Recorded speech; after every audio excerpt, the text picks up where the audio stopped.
Hello and welcome to West Virginia Press InSight, a production of the West Virginia newspaper industry. I'm Tom Hunter. And I'm Betsy DeBoard. Like you, we're interested in issues impacting West Virginia. West Virginia Press InSight focuses on policy and impact, not politics or personalities. In this episode, we're looking at the following issues: teacher pay raises, Black History Month, legislation addressing abortion, the industrial personal property tax, job creation, 100 days in Appalachia, and plans for West Virginia's state parks. Newspapers across the state have been reporting on how teachers are responding to Governor Jim Justice's proposed 1% pay raise. Justice and legislative leaders have said that's all the state can afford at this point, with the promise of 1% raises in each of the next 4 years for teachers. However, recent House proposals bumped the initial raise for teachers to 2% in that first year. A 1% raise this year and each of the next 2 years has been proposed for other state employees. That hasn't gone over well with most educators, however, with hundreds of teachers from Logan, Mingo, and Wyoming counties coming to the state capitol in early February to make their voices heard on the issue. Since then, teachers from Mercer County to Mason County to Marshall County have either held votes on a potential strike or had walk-ins prior to the start of the school day. In addition to being unhappy about pay, teachers have expressed frustration with increasing PEIA insurance premiums while benefits are being reduced. They say it amounts to a pay cut, and they want changes to stabilize the program for the long term. Governor Justice says he's working on changes that will address the teachers' concerns without busting the state budget, and legislators say they're willing to look at all options on the table. Do you really trust me?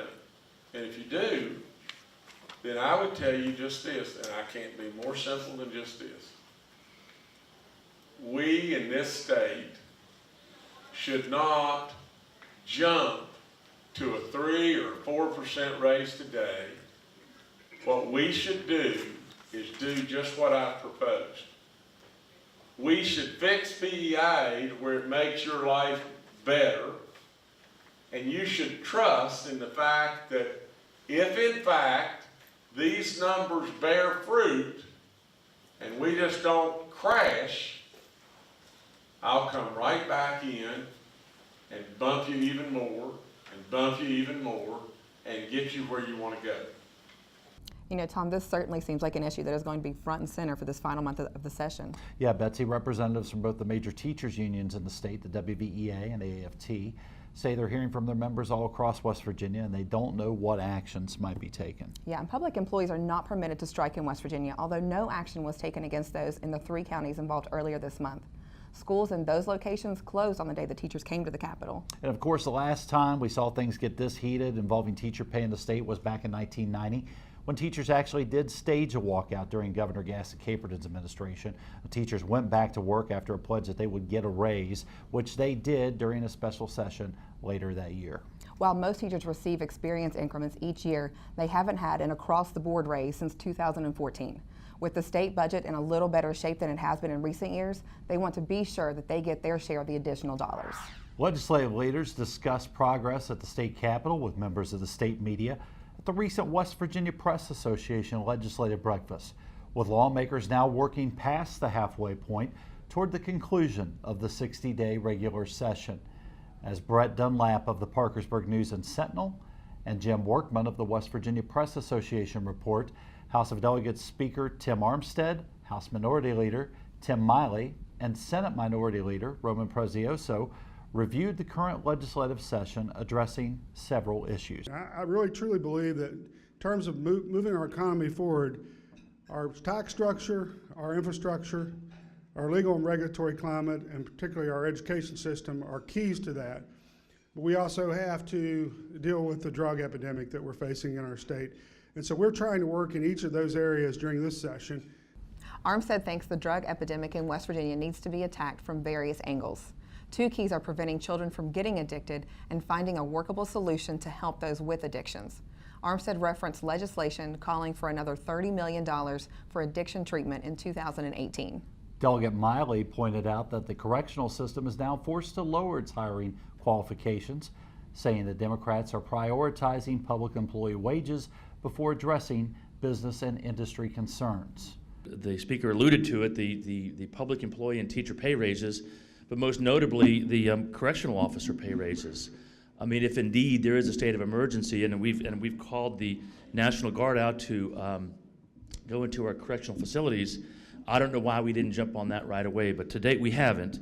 I'm sure that will happen, but I just thought that would have been something that we would have done right away. Miley is also concerned about the accuracy of the budget numbers being discussed. Which quite frankly gives rise for us to pause about how much available money there is in the state of West Virginia, which again is consistent with our belief that while we are slowly improving, we're not there and out of the woods yet. Senator Prezioso said, watch the January revenue report. The General Revenue Fund collections were $28.2 million below estimate, and that's not a good sign. Watch this month's revenue that we get, and it'll probably be out the end of the day. It's going to be a true indicator of where we're going. The number of non-certified teachers in the state, 725, has Senator Prezioso and many West Virginians concerned that school is being a daycare system instead of a learning environment. Education is the foundation of our country. There's no question about it. And I heard the speaker, he said education is key. We have to give teachers the ability to go into the classroom and teach. And there's no question about that. But don't you think the first thing we have to do is put the teacher in the classroom? Do you want your children to go to school where there's 725 non-certified teachers? I certainly don't. Our kids have to compete globally. They have to compete in math and science, and those teachers are hard to find. Highway construction and the energy sector have the potential to create jobs and economic opportunities throughout the Mountain State. That's according to multiple speakers at the West Virginia Press Association's annual legislative breakfast held recently in Charleston. Brett Dunlap of the Parkersburg News and Sentinel reports that State Transportation Secretary Tom Smith equates road construction with jobs, and the $1.6 billion bond issue that passed last fall will create tens of thousands of new jobs across the state. Mike Clauser, Executive Director of the Contractors Association of West Virginia, says the past 5 years have been especially tough for his members. Now they're excited to be hiring people. A job fair is scheduled for February 16th at Bridge Valley Community and Technical College in South Charleston, and more will be set as summer approaches. On the energy side, Marcellus Shale development continues to bring opportunities to the northern part of the state in particular. With the potential for billions of dollars in Chinese investment on the horizon, more downstream jobs are likely to come to the state. And Chris Hamilton, Vice President of the West Virginia Coal Association, says that there's a positive stir in the air and reason to be optimistic for the coal industry. Hamilton says international markets are driving a comeback for West Virginia miners. And Betsy, one thing everyone says they want to be sure of is that West Virginians are filling as many of these job openings as possible.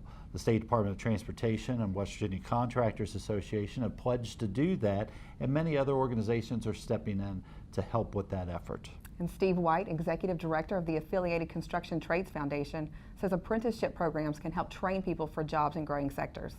That includes road and bridge construction, painting, and the tasks associated with building pipelines and other natural gas developments. And even in cases where out-of-state workers have to come in, that will help with other parts of the state's economy, such as hotels and restaurants. Major work is supposed to start this summer on road construction, according to Transportation Secretary Tom Smith. So along with all those jobs are going to come plenty of orange barrels, so be sure to use caution as those road building efforts commence. A pair of abortion proposals brought dozens of speakers and large groups on both sides of the issue to the Capitol. Taylor Stuck reports in the Herald-Dispatch of Huntington that nearly 50 people spoke about House Bill 4012 during a public hearing in the House of Delegates chamber. That proposal would prohibit the use of Medicaid funds to pay for abortions unless it would save the life of the mother. That bill, modeled after a federal restriction, is aimed at reversing a 1993 West Virginia Supreme Court ruling that Medicaid must cover medical services, including abortion. The majority of speakers opposed the House bill, with many saying it would discriminate against low-income women. A physician said it could cause confusion among medical professionals as to whom can receive the procedure. Proponents say tax dollars shouldn't pay for abortions, and they want to protect the sanctity of life. On the same day as the public hearing, the Senate Judiciary Committee passed a resolution to amend the state constitution, specifically state that abortions are not a protected right. And Betsy, abortion laws are always an emotional issue. And it seems like for the past several years, lawmakers have had a proposal for new restrictions in front of them. Of course, as we recall, former Governor Earl Ray Tomblin vetoed 2 of these bills in recent years, although the legislature overrode his veto both times. The bill will continue to be considered by the House of Delegates, with potential Senate action waiting if the House approves it. It's also quite possible that if it passes, opponents would pursue a court challenge. Now, if the resolution dealing with the state constitution passes, supporters say it could clear the way for a state ban on abortion if Roe v. Wade is overturned on the federal level. Opponents say the measure is being discussed for purely political purposes, and they are sad to see low-income women being used as pawns in this debate. Yes, the Senate has this item first, although supporters say they expect widespread support from the House of Delegates.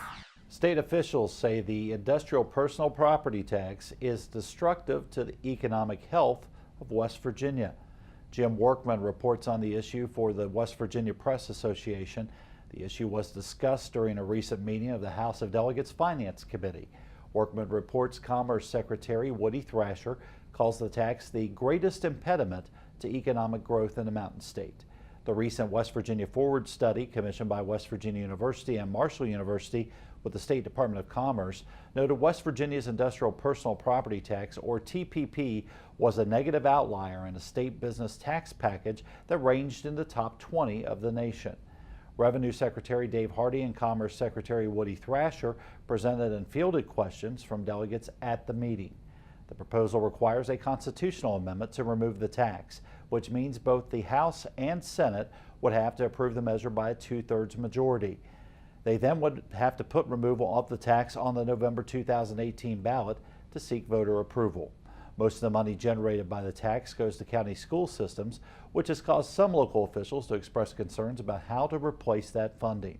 The amendment would phase out the tax and replace those dollars, supporters say, although some people express concern that the future estimates can be hard to make accurately. This bill centers on industrial and personal property. Logan County Democrat Richard Ojeda recently introduced a bill that would raise oil and gas severance taxes by 2.5% for teacher raises, stating it would generate $70 million in revenue today, possibly upwards of $300 million in revenue in the future as the natural gas industry grows. Before the industrial personal property tax issue is decided, we'll probably see numbers of what the existing industrial personal property tax, generating $140 million today, might generate in tax revenue if left in place as the natural gas industry continues its growth. Workman also reports that Chris Hopkins, director of the State Development Office, says that he hears concerns about the inventory tax time and again. Businesses of all sizes are affected by it, and he believes eliminating it will create new growth. The West Virginia Manufacturers Association also supports the change and says it could help to diversify the economy. Some others say that before the state cuts additional business taxes, it should look at ways to stabilize PEIA, give teachers bigger pay raises, and find ways to help consumers and families. In this week's WVU Today segment, West Virginia University Reed College of Media Dean Mary Ann Reed discusses the 100 Days in Appalachia project. As Reed explains to April Call, the college wants to help students be better news consumers in a changing environment. I'm April Call, and I'm here on the steps of Martin Hall, the home of the Reed College of Media here at WVU. And I'm with the Dean, Mary Ann Reed. And Mary Ann, it's been a very busy start to the semester here at the Reed College. You're in the midst of a project called 100 Days in Appalachia. Tell me about this project. We started this project at the beginning of the Trump presidency, the day after the inauguration, and our goal was to do what we called a pop-up publication, digital publication that our students could be involved in which we looked at issues that were impacting this region through the prism of the new administration, but also for an external audience. Because our thought was there is so much negative coverage about West Virginia. There's so many people from the outside coming in trying to tell our story. Let's tell our story to an outside audience so that we can really explore the complexities of the region, the issues that we face, and the opportunities that are ahead of us. Why do you feel that this project is so important? It's an incredible learning experience for our students to be involved in a publication that has a national and international audience, and really that level of publishing for our students. But I think it's really important that we tell the story of our region at this particular time because the outside world is finally paying attention. What have you learned as you've gone through the 100 Days in Appalachia project so far? Well, it's been incredibly rewarding. We've had a pretty strong following nationally and internationally, and we realized we struck a chord. And the project is now expanding. You recently received a grant in order to further this project. We received a grant from the Democracy Fund. We've also received a grant from the Benedum Foundation. So we anticipate that this 100 Days in Appalachia project will continue well into the next 18 months of the administration. I said it's been a very busy semester here at the Reed College, and that's because you also have a digital media course that you've started to help people be better consumers of news, right? Right, absolutely. Well, of course, we've heard a lot about fake news, right? That has been a big issue over the past year, around beginning with the presidential election, and so we felt we had an obligation as a College of Media, not just to prepare our students to be producers of media, but to be better consumers of media. Be sure to get the latest news and information from West Virginia University anytime at wvutoday.wvu.edu. West Virginia's 2018 observance of Black History Month began with the third annual Celebration of Diversity event held at the West Virginia Culture and History Great Hall. Coordinated by the Herbert Henderson Office of Minority Affairs, the celebration reflected upon the progress West Virginians have made toward equality. There are numerous Black History Month activities in communities across the state. Fred Pace of the Herald-Dispatch of Huntington reported on the Soul Food Feast at Marshall University. For more than 25 years, the Soul Food Feast has attracted Marshall students, faculty, staff, alumni, and community members. At West Virginia State University's Campus and Institute, the Martin Luther King Jr. State Holiday Commission held its 6th annual Celebration of Diversity. The primary focus was showcasing the artwork of K-12 students in West Virginia and honoring the winners of the Martin Luther King Jr. poster contest. The event at Marshall was a great time to catch up with old friends and make new ones over traditional soul food dishes. As Marshall Vice President Maurice Cooley said, it's a joyful time to celebrate in the spirit of love while enjoying the best of soul food dishes. He noted the annual celebration is a time of fellowship with friends, family, and others from throughout the community. Yeah, and Betsy, it's a real honor for students to have their artwork on display at the state's Culture Center during the month of February. Of course, the public can visit the West Virginia Culture Center on the campus of the state capitol and see their work at absolutely no cost. And the events are a great time to celebrate Black history and the significant contributions of West Virginians to the freedoms that we have in this country. Up next, West Virginia Press Association Executive Director Don Smith goes in depth with Steve McDaniel, Director of West Virginia Division of Natural Resources, and Barry Cook, West Virginia Division of Forestry Director, about DNR plans for our state parks. Welcome to InDepth. I'm Don Smith, and today we're talking with Steve McDaniel, Director of the West Virginia Division of Natural Resources, and Barry Cook, West Virginia's Division of Forestry Director. We're going to talk about the West Virginia DNR plan for our state parks. Barry, Steve, and on depth, we try to find out more information.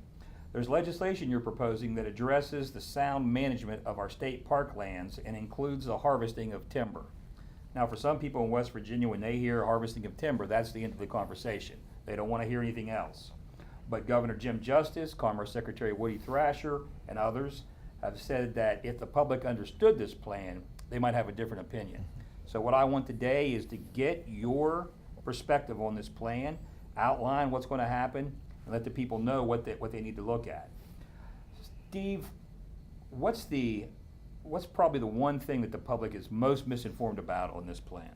Well, Don, the one thing, as you said, when you start talking about cutting trees in state park, it's a very emotional issue.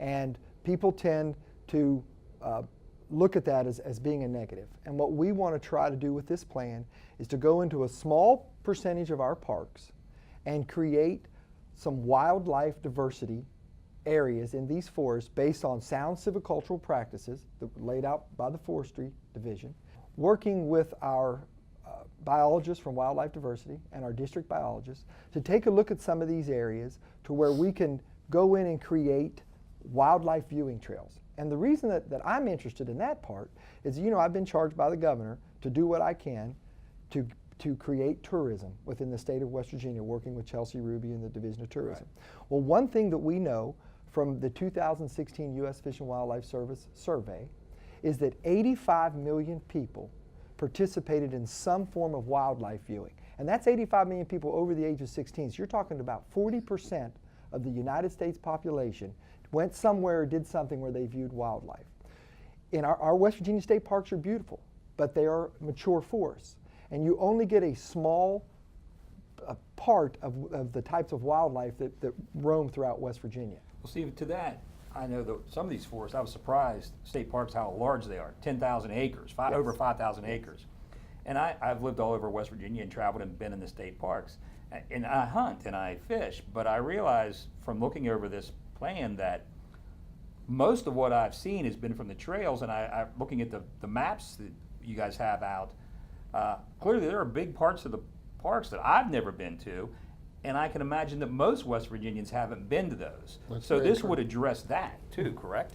Yes. Yeah, yes, I mean you have areas, as you said before, we have some parks that are as large as 10,000 acres. Maybe 20% of that, 2,000 acres, is where we see the majority of the activity during the spring and summer months. What we want to do is we want to take some of those areas that are not really accessible unless you're a backcountry hiker, and we want to create these wildlife viewing, wildlife diversity trails, so families, the elderly, people that don't have access to those areas can go and visit these trails. Now we're talking about reclaiming these areas, planting pollinator fields, native species, creating habitat for wildlife. The rough grouse in West Virginia has all but disappeared on public lands, and it's because of the loss of habitat, because we haven't really managed our forests on our public lands for so many years. Well, I know that some of the things I hear, people are worried about habitat in these parks, but this plan, and I read over the plan, I was amazed at the limitations it puts on what can be done. But this isn't coming in and saying we're gonna, and you actually hear these comments, clear cut a state park, or this will impact the entire park, they'll have to shut the park down.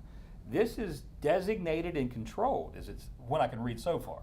Very much so. Yeah, you have you're limited to the number of trees that can be removed over the harvest area, and you can only remove half of the volume of any 1 acre, which totally precludes ever being able to clear cut an area.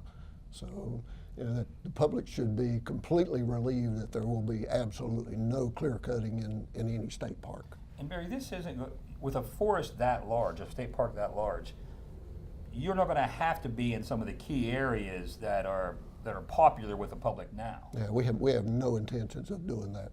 Steve can make reference, but to some of these areas more specifically, but areas where of popularity, view sheds, and areas where people go to look at overlooks and canyons and things of that nature, we will never be to those areas because of the whole intent, as Steve said, is to open up areas that the public now has no access to.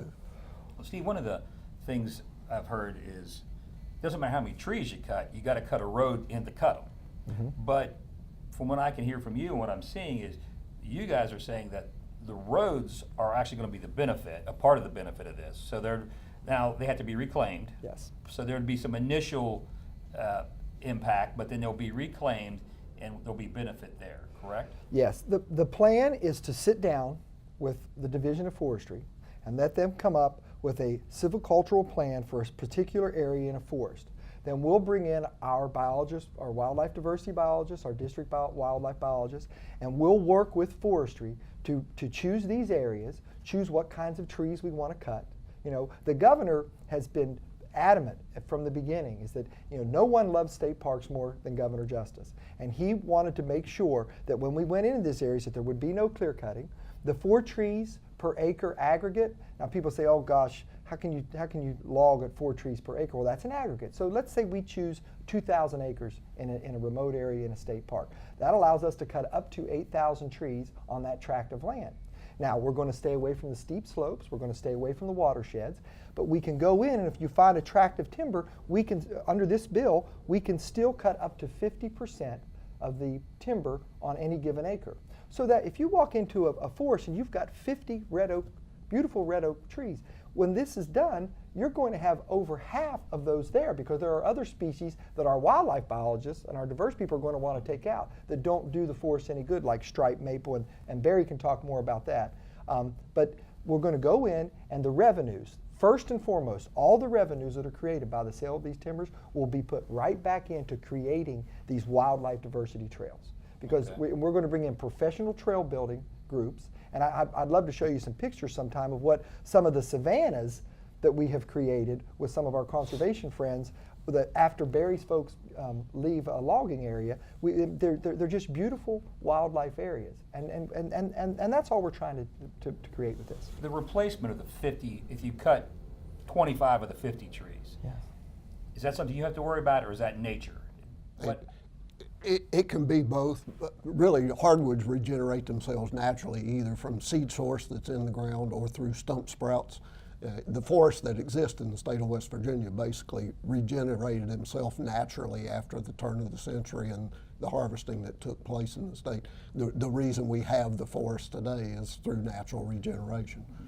and gentlemen, you believe in the information. You have a website out. You have For Our Future, which is if you go to the WVDNR.gov website, you can go to the For Our Future and see some of the information. Okay. But you maintain that this plan will not only open up the forest, but will make the forest healthier.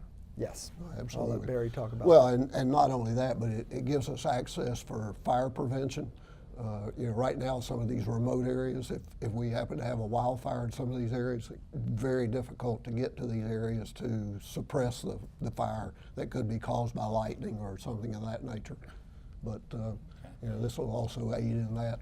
And Barry, we talked a little earlier getting ready for this, and you pointed out that in a lot of these areas, the public would be surprised to get in. There are down trees, there are mature trees that have fallen, there are trees that areas that really aren't accessible because of things like that, and they're dangerous in some ways, for fires and for other things. Yes. Dawn, did you know that as it's the law states right now, what we can do in state parks, these hurricanes come through here. Hurricane Derecho came through back. We had over $100,000 worth of timber laying on the forest floor in one of our parks, and you know that we could not sell those to a logging company? They had to rot on the forest floor. If we couldn't cut them up and reuse them in the parks, we had to let them lay there and rot. Under a plan like this, if a hurricane comes through and knocks down $250,000 worth of timber, we can have a logging company come in and harvest that timber and take it out of there. Now, $250,000 worth of timber laying and rotting on a harvest floor, or rotting on the floor, or harvesting it and putting that money back into that park. I mean, And again, so the public out there is concerned, the money that comes from this timber is going to stay in the park system or in that park. the governor has come out and said every dollar that is generated in a particular park that is left over after it's reclaimed will stay in that park. Okay.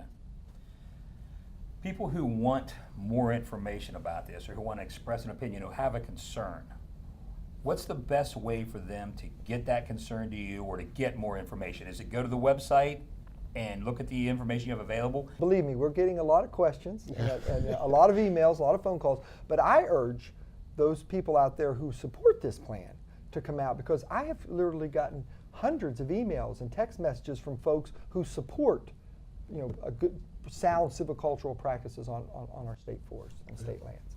Okay. Likewise. Okay.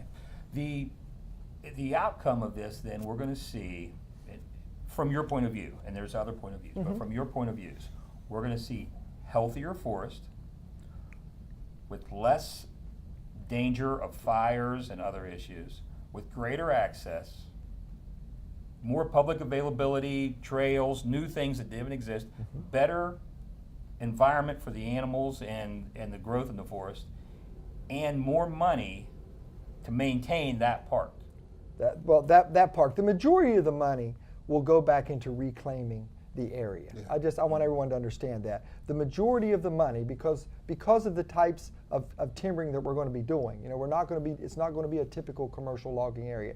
So the revenues are not going to be equal to what you would do in a state forest or on private land.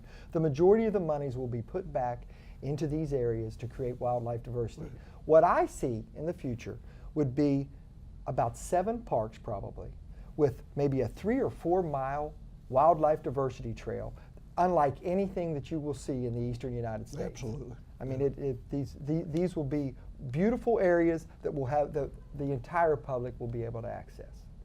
That's what our ultimate goal is with this program. Now you maintain about 50 parks in the state, correct? 35 parks, 35? 2 rail Okay. trails, and 91 wildlife management areas. Okay. And for the most part, this work will not be visible for where the public is spending its time now. It will be done in areas outside of the general population area where possible, and areas that are standing there right now inaccessible. Correct. When Barry and I first started discussing this program last spring, that was a concern of mine. In our parks, I wanted to make sure in those heavy use areas around our park lodges that we didn't have to have the logging trucks coming in and out. When he looked at some of the parks that we were thinking about doing, he said, look, we are already, there are private areas, there are public roads. The public will never know that this is going on because we're so far away from the footprint. Remember, these are very large parks. And I wanted to make sure so the public understands. We're not talking about logging in Blackwater Canyon or the New River Gorge or at Babcock or any of these beloved areas that people go to where we get probably 90% of our visitors. I had somebody put on Facebook that Cathedral State Park would be logged under this program. Now, Don, I don't know if you know, we have about 3 stands of virgin timber in West Virginia, and Cathedral State Park is one of them. It was almost offensive for somebody to say Cathedral State Park. I mean, I'm very humbled given the opportunity to protect West Virginia's natural resources, and I know he feels the same way. To say things like that, it's just not true. Yeah. And I'll close on this. Our parks, from what I hear, need improvement. There is not, but funding's limited. So there's not money to do these trails and these improvements without this type of a program. So it's a two benefit in a sense. You're going to improve the health, and in doing it, create the trails and have some money to maintain that. Yeah, we're going to create additional recreational opportunities, which is what we have to do to get people to spend more time here. Chelsea Ruby will tell you our goal in West Virginia is to get over that little over 2 days per visitor. We want to get up to 4.5 days, which is the national average, and then that'll pull us out of 50th in tourism. We have to find ways to keep people here for longer periods, and this is just an opportunity for an additional recreation type facility. Okay. Well, gentlemen, I don't have to tell you that there are people out there who, regardless of what we're able to look at or you're able to explain as the benefits of the plan, won't support the plan. Absolutely. But we wanted to give you a chance to come in and talk about what the benefits are, to give the public more information, and to tell the public where to go get more information and how to comment. So we thank you for your time. We appreciate you being here. Thank you, Thank you, Don. Next on West Virginia Press InSight, we'll go to Betsy DeBoer for a look at skiing in West Virginia in February and in March. Great times to be on the slopes. Dave Lavender of the Herald-Dispatch of Huntington reports that recent snow and cold weather has all 5 of West Virginia's downhill ski resorts offering prime skiing and snowboarding conditions in February. Snowshoe Mountain, Timberline, Canaan Valley, Winter Place, Oglebay Park, and the state's largest cross-country ski area, Whitegrass, are all offering excellent conditions. Joe Stevens, Executive Director of the West Virginia Ski Areas Association, said the West Virginia ski industry is excited for one of the biggest weekends of the year, the President's Day weekend. But Stevens also reminds West Virginians that March is one of the best skiing months in the state. While many areas of the state start to turn green in March, Stevens said the state's ski areas still have great conditions. To see live conditions at the state's resorts, visit the ski industry's webcams at goskiwv.com. There's still a lot of time to visit West Virginia's winter resorts for skiing, tubing, snowboarding, or just having a fun weekend.